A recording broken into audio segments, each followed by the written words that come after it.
Welcome to the Eastmans Predator Pros podcast. I am your host, Geoff Nemnich. Great to be on the mic with you guys for this very first episode. I'm excited for this opportunity. I've never done a podcast before.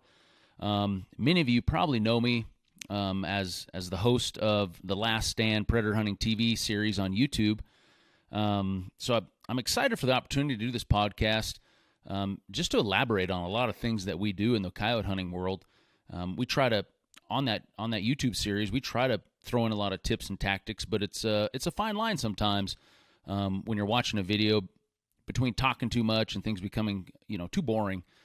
So obviously a podcast is nothing but talking. So I'm hoping to bring you guys some great stuff in doing this. And a big thanks to Eastmans on this. I've known Ike and Guy for a long time. I actually met them while doing some seminars through the International Sportsman's Expos over the last 10 or 12 years, and they kind of approached me here earlier this summer about expanding their podcast lineup to include predator hunting. So I was honored that they wanted me to do that for them. So excited to see what they can do for this series and the different channels that they'll be able to send this to that maybe don't know about me or don't know about what we do. But before I get going in this episode, I want to thank Hornady. They're the sponsor of this episode. Hornady is a Nebraska-based company. They've been a sponsor of mine for a long time. I've shot their ammo for a long time. Luckily for me, I shot their ammo long before they became a sponsor of mine, which is always a big bonus. I've shot a lot of different bullet types over the last 20 years at coyotes. I specifically started shooting an AR-15 in 2004. So over the last 17 years, I've shot, lots of various types of bullets, in the 223 platform. Just recently here, maybe in the last 4 or 5 years, they developed a new 53 grain round, and it's specifically designed to shoot out of the 223. The ballistic coefficients, the terminal ballistic of this bullet are just phenomenal. The best bullet I've shot out of a 223 by far, just with the terminal ballistics, meaning from the time the bullet impacts the coyote till the energy's gone. External ballistics are really good for a 223 round. And then just out of my rifle alone, I shoot a factory, a Daniel Defense MK12, and it shoots, half-inch groups, which is pretty phenomenal. Factory rifle, shooting factory ammunition to get that. So, it's, like I said, it's a phenomenal bullet. If you had a chance to try it, it's tough to find right now, obviously. But if you can find them, and you're looking for something to try out of your AR-15 for coyotes, it's the bullet you want to shoot. So a big thanks to Hornady for sponsoring this first episode. So throughout this episode is going to be maybe a little shorter than some. Really, I just wanted to give everybody an introduction to the show, an introduction to myself and my background. I think, as we get to going through these episodes and talking about a huge variety of different things, I think it's important that people know my background and how I got to where I am and the experiences I've had hunting coyotes over the last 25 years. So, throughout this podcast, you're going to get, some great guests. Obviously, you might know Rick Paulette. He's the other host of the Last Stand, a show we film on YouTube. He's just a crazy guy. We always have a huge amount of fun when we hunt together. And he's been doing this, even way longer than I have. So I'm going to have him on. I have a bunch of other great friends that I hunt coyotes with, guys that have, incredible stories and backgrounds in the coyote world. One in particular, a friend of mine, Lane Bangerter, actually won the first world championships. Lane and I were partners in that in 2014, and he was a government trapper up in Idaho and Utah for many, many years.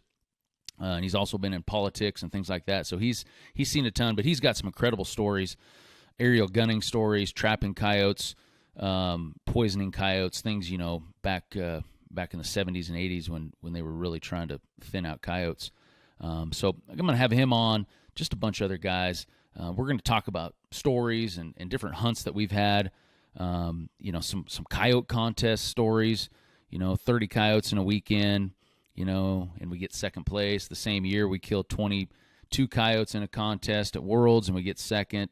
Probably the two best contests I've ever had, and we end up getting second place. So stories like that. I'm going to talk about, a day or two after we have particular hunts, whether it's hunting with my boys, whether it's I have a coyote school, guided hunt, whatever it may be, filming a show. And we're going to get on here and we're going to talk about those hunts and all the kind of tips and tactics that went along with that, along with just the stories.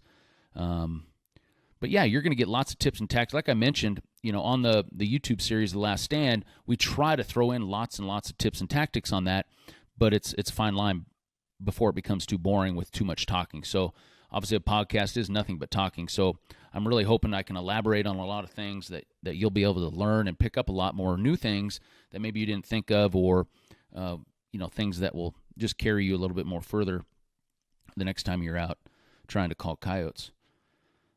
But, to kind of give you a little history about myself, I grew up hunting. I didn't grow up hunting coyotes.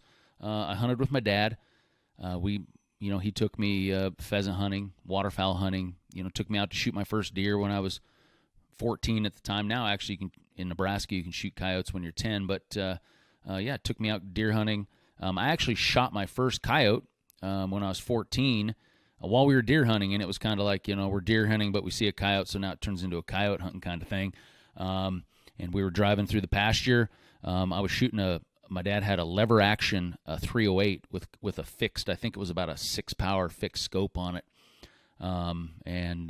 Sure enough, this coyote ran across the little 2-track in front of us, and I bailed out and leaned across the hood, and the coyote ran out there about 100 yards and stopped and looked back, and I hit it right in the head. I know I wasn't aiming at the head, but, that was the first coyote I ever killed, so it was pretty exciting. It wasn't until a few years later, I turned 16, had my own vehicle at the time. Some buddies and I loaded up shotguns, 22s, and here in Nebraska, we don't have a lot of public land. I think we're about 3% public land, and the public areas around here usually have some sort of parking area where you pull in and park, and then you have to walk. It may be a couple thousand acres that some rancher leased out to the state to turn into public or something like that. So we went out to this particular area, south of town, to just do some shooting. Well, there in this gravel parking lot, as we pulled in, I look across and I see something laying in the gravel. So I walk over there, and it is a lanyard of hand calls, predator calls, and there's 4 or 5 of them on there, and they were actually some of Major Bodeker's critter calls. I had a little peewee and a howler, and there was a couple off-name closed reed calls on there. So obviously somebody had been out there calling coyotes, and when he was loading up his vehicle to leave, he dropped his set of calls. So it was a huge find for me. I knew what they were. I had known a little bit about calling coyotes. This is back in the early 90s. So, the internet wasn't big. There wasn't social media. Even some of these magazines weren't, that are out there. The Predator magazines weren't out there. So there wasn't a whole lot of information to go look up and find. So kind of just started on my own. I went home. I'm sure I annoyed the crap out of my parents blowing these hand calls and kind of figuring them out. And if you've ever blown an open reed call or a closed reed, it's pretty easy to do, especially the rabbit, just making a rabbit distress. Started messing around with the howlers a little bit. Wasn't very good at that at all, but I figured, if nothing else, I can go out and blow on this wounded rabbit call and maybe get something to come in. So I actually asked my dad. He had always been the one that had lined up permission for us to go out and hunt deer and things like that. But I asked my dad about the particular ranch where we usually go deer hunting on, if that ranch would let me come out there and try to call a coyote. So my dad gave me his phone number, and I called him up, and he said, yeah, sure, come on out. So I loaded up one afternoon by myself, had no clue what I was doing, had a 25-06 rifle that I shot deer with, put my camo on and threw the hand calls around my neck, and I headed out. Had no clue what I was going to do. I remember parking my truck and walking up to this little hill where this fence line was, and I thought, you know what, this looks pretty good. I can see quite a ways, and I'm going to lay right up here on the top of this top of this hill right on the fence line, and then I can really see far. I had no idea of what the wind was doing. It was an experience for sure. So I started blowing on the call, and it wasn't just a couple minutes in. I looked to my left down the fence line, and there's a coyote standing there at about 80 yards. And, I'm a left-handed shooter laying on my stomach, so it's very hard for me to get turned and swing back to my left. So I just kind of sat there staring at the coyote. He was staring at me. Obviously, I was blowing a hand call, so he knew right where I was and saw me laying there. I don't think he knew what I was. And now that I look back on this was fall time, so I'm assuming now that this was probably a pup coyote, a 6-month-old coyote that didn't know much better. But slowly but surely, I kept just turning my body really slow, really slow, really slow, and the whole time this coyote just stood there looking at me. And finally got turned enough where I could get the coyote in the crosshairs and shot and dropped him right in his tracks. At that point, I was hooked. I thought to myself, man, this is easy. These coyotes are stupid, and there's a bunch of them. So I went home, told my dad about it, and spent the whole winter, took my best friend out at that point, told him about it. We went out and tried, and we did not kill another called-in coyote the entire winter. We probably called in 30 or 40 coyotes, but, they start circling us. They start winding us. They start doing a bunch of things that, happens in coyote hunting, and then obviously we start learning and start saying, oh, yeah, we need to, worry about where our wind's going. We need to worry about where we're set up, if the coyotes can see us or not. And that just progressed over the course of high school, essentially, till I was 18, 19. And we started killing a few more coyotes, but we were still educating way, way more coyotes than we ever got killed. And after I graduated high school, I was tired of school, so I decided I was going to go join the Marine Corps. And so for 4 years, I didn't get to hunt a whole lot. Every now and then I'd come home on leave once or twice a year, and if it was the right time of year, we might go out and hunt coyotes, and I'd shoot a few, but didn't really get to do a whole lot in terms of coyote hunting, during those 4 years.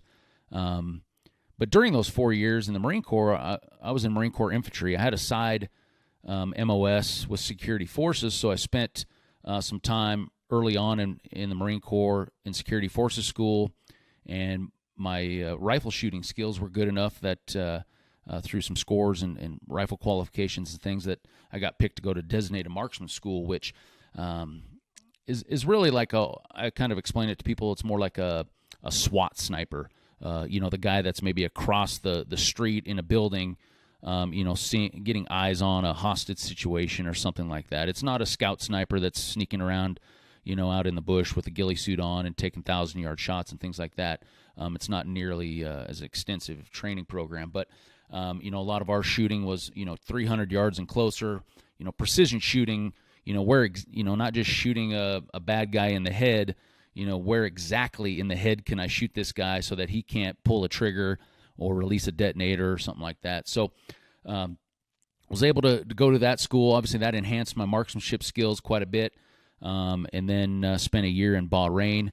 After that, I came back to the fleet. I was out in North Carolina with 1-6 Weapons Company. 81 millimeter mortars was actually my MOS that was selected for me. I was pretty bummed at the time. I obviously liked shooting rifles. I wasn't real stoked about shooting big mortars, but it is where I ended up, and there wasn't a whole lot I could do with it. So, but spent 4 years in the Marine Corps. When I got out in 2002, I decided, I was ready to go back to school. I didn't know exactly what I wanted to do, but I had the GI Bill, which is obviously a huge benefit. So I started going to college. And that first summer I got out of college, I started working for a guy in a landscape company. And it was primarily lawn mowing. And I did that. I worked some concrete. And obviously going to college, I had a lot of time in the winters. I did a little work in the winters, but not much. So it gave me time to hunt quite a bit. And then as I'm progressing through my college career, I ended up buying the business from that guy the following summer. So essentially for the next 2 years, I built up this lawn care business. And this is key to, probably one of the biggest keys to where I am today is me starting this lawn care business. When I graduated college, I have a bachelor's degree in marketing.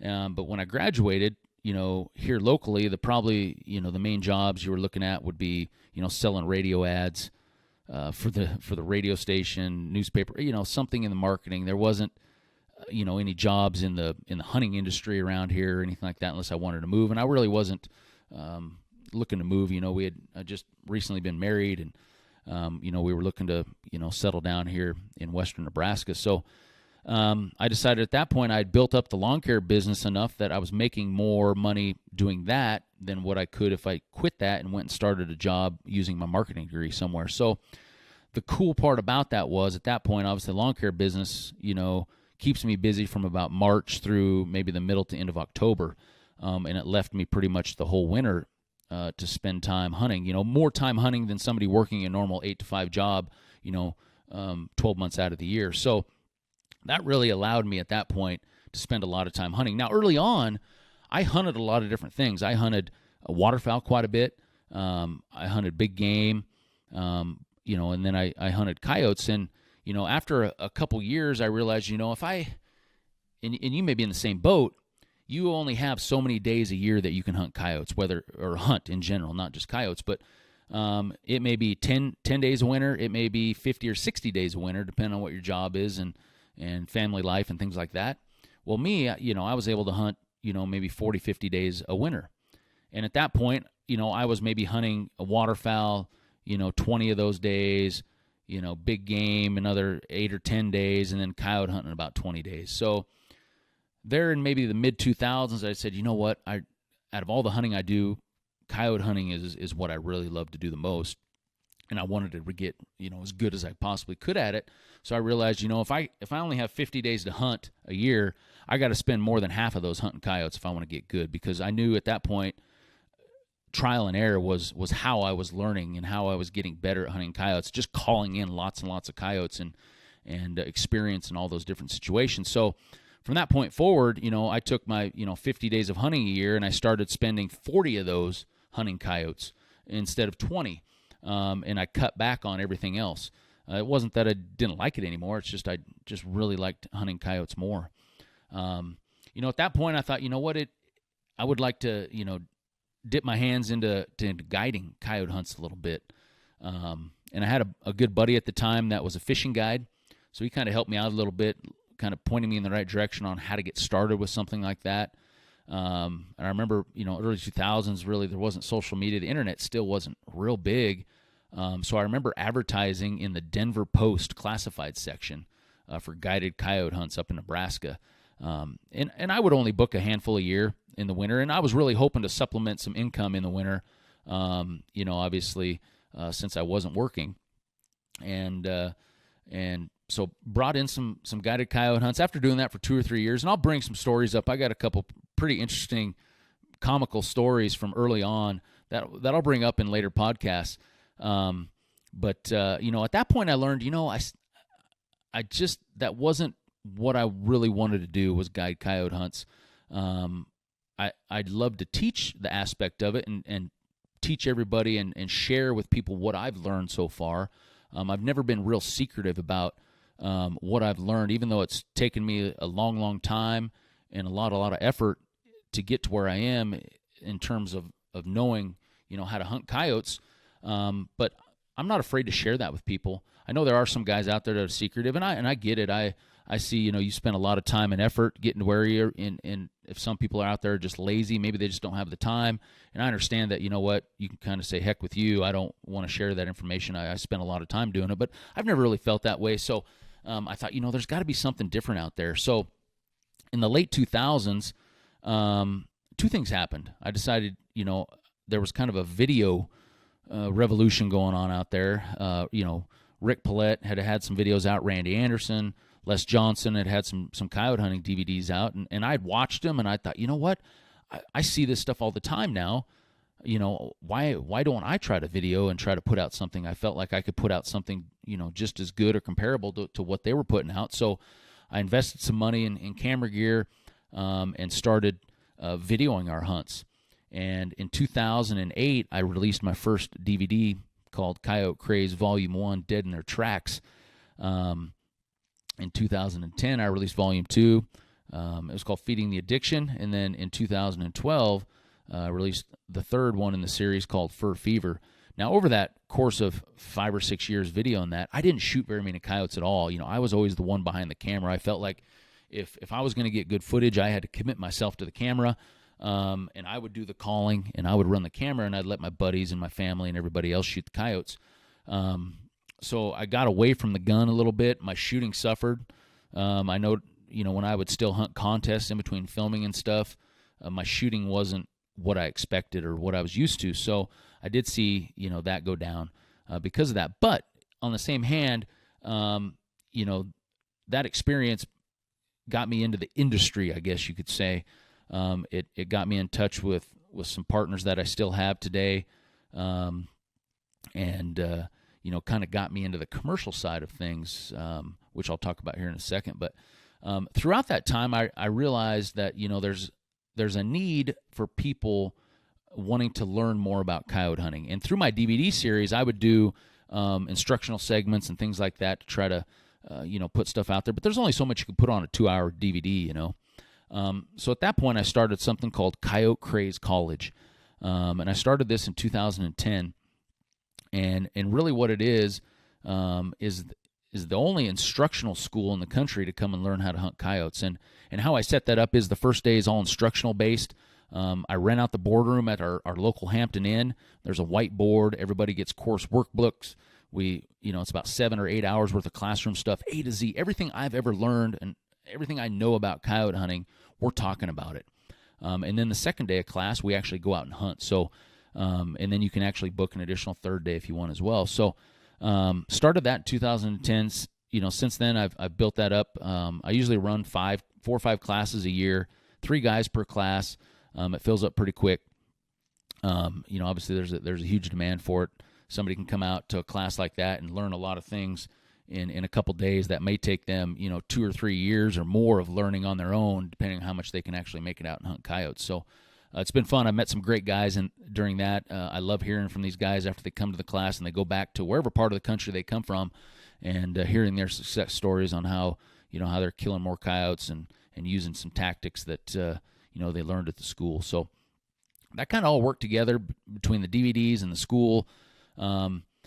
Towards 2013, 2014, YouTube started picking up quite a bit. The DVD market just bottomed out. And at the time, I'd used Fox Pro up till about 2014, 2015.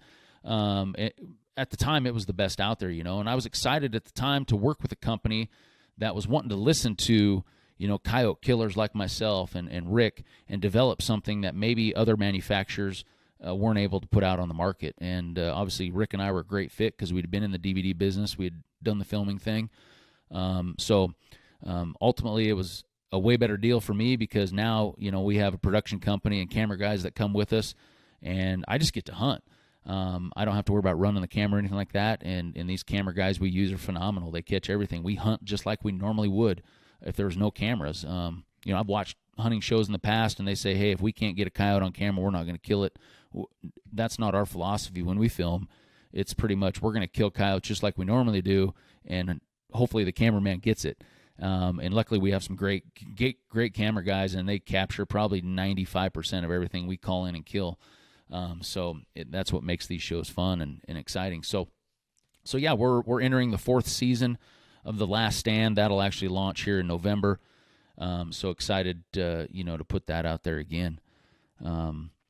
But over the course of that whole deal, over the last, maybe 15 years and through this progression, I've been able to hunt coyotes a little bit more every year, which has just helped. When you're calling in and killing, for the last handful of years, I've killed over 300 coyotes a year. You're probably calling in somewhere in the ballpark of maybe 400 or 450 coyotes. I don't know. With all the guided hunts and stuff, we're not killing, obviously, all of them every time. So I'm seeing lots and lots of coyotes. I have the chance to hunt in probably 6 or 7 different states every year. I think I've hunted in maybe 14 or 15 states total, Southeast Georgia, Illinois, East Kansas, the Southwest, the West, the Northwest, the Midwest. Lots and lots of different terrains and different situations, that I've got to experience, which has helped mold all my theories and things that you're going to get to hear about through this podcast series. So it's been exciting to see that. And now that my boys are old enough, I have 3 boys. Creighton's 14, Carver's 13, and Colton's 7. They all killed their first coyotes when they were 5, all on camera, which is probably something I'm the most proud of. I don't know why, but it's just something. When they were all born, I was like, man, this is going to be awesome. I'm going to get them into coyote hunting. To this point, they're probably spoiled. I don't even know if coyote hunting is their most favorite thing to hunt, just because they get to do it all the time. I mean, they've been in on 18 coyote days, 15 coyote days. The oldest ones have been in and won a couple contests with us now. So it's almost like they want to hunt other things just because they don't get to do it, turkeys and ducks and geese and things like that. So I do find myself at some point trying to go back when I told you, if I only have so many days to hunt, I'm going to spend as majority of them I can hunting coyotes. At this point, with my boys, I have to spend a few more days maybe trying to get them out to shoot their first deer and, take them to experience some sitting in the goose pit, take them out and call in a turkey for them and things like that so they can experience everything. So that's been exciting. Probably the most fun I've had coyote hunting is watching these boys grow up now, as 13, 14-year-olds. If you ever have the chance to watch them, you might even have seen them. We've filmed a couple Last Stand episodes with them. They act like they're 30-year-old veterans, that have been shooting coyotes forever. It's kind of funny to watch them talk. So I'm excited to see where they go. Who knows? They might not even want to hunt coyotes down the road, but it's been fun getting them to where they're at. Let's really kind of a rundown of the history of kind of how I got into coyote hunting, how I got to where I am in the world. At this point, I'm excited to see what the future holds. There's a lot of technology changes coming along. Thermal. I started getting into the thermal game here a couple years ago. That's a game changer. I know we have lots and lots of thermal hunters. We're going to talk about that. Although I don't do that nearly as much as day calling. There are some huge advantages to thermal, which obviously most of you know already. But we're going to talk about that. We're going to try to film a thermal episode this year for The Last Stand, which I'm excited about. They just opened up night hunting in Kansas last year, so we're going to go down to Rick's in January with thermal and try to record that. So I'm excited to see how that turns out. But yeah, that should give you a rundown. Hopefully that gives you a little history on myself, where I come from, what you're gonna expect from this podcast down the road. If you want to find out any information more about myself, I have a website, and that's coyotecraze.com. You can find links to the YouTube Last Stand series there. You can find links to various magazine articles I've written over the years. You can find all my social media links there. Instagram is really where I post the most of my content, and that's just at Geoff Nemnich. If you just go to the search and type in GEOFF, I'll probably be one of the first two that come up. Follow along there, especially now that it's coyote hunting season. I post all kinds of stories, cool pictures, things that happen while we're out, and everything that goes with there. But that's about all I have for this podcast. I want to thank everybody for listening. Hopefully you'll tune back in for upcoming episodes. Once again, want to thank Hornady for sponsoring this first episode, and Eastmans for bringing me on board to their podcast lineup. So until next time, have a great one. Thanks.